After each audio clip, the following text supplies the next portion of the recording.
بسم اللہ الرحمن الرحیم۔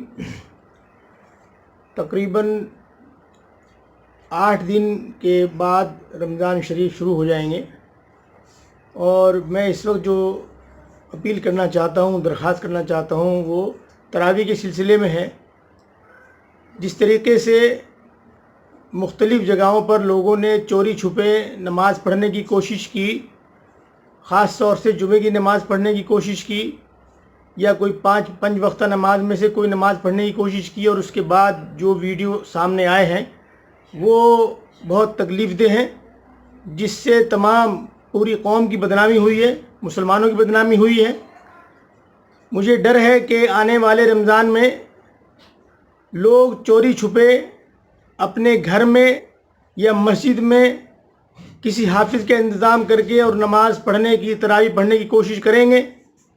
لہٰذا یہ عمل غیر شرعی اور غیر قانونی ہے، جبکہ معلوم ہے کہ ملک میں بلکہ پوری دنیا میں ایسی وبا پھیلی ہوئی ہے جس کی وجہ سے مکہ المکرمہ اور مسجد نبوی صلی اللہ علیہ وسلم کو بھی لاک ڈاؤن کیا گیا ہے۔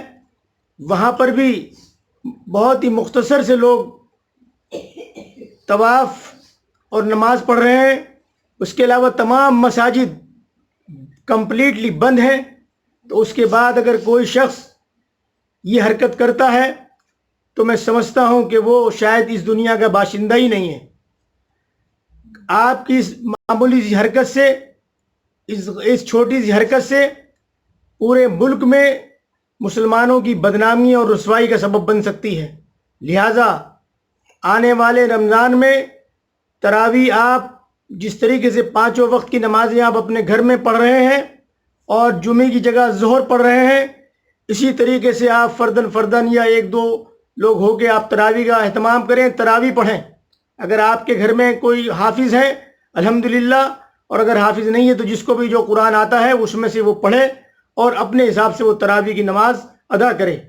چوری چھپے تراویح کا اہتمام بالکل نہ کریں۔ اللہ کے واسطے اس درخواست کو بہت دھیان دیں اور دوسروں تک اس بات کو پہنچائیں کہ کوئی بھی شخص چوری چھپے تراویح پڑھنے کا اہتمام نہ کرے۔ اللہ تعالی ہمیں نیک عمل کرنے کی توفیق عطا فرمائے۔ السلام علیکم ورحمۃ اللہ وبرکاتہ۔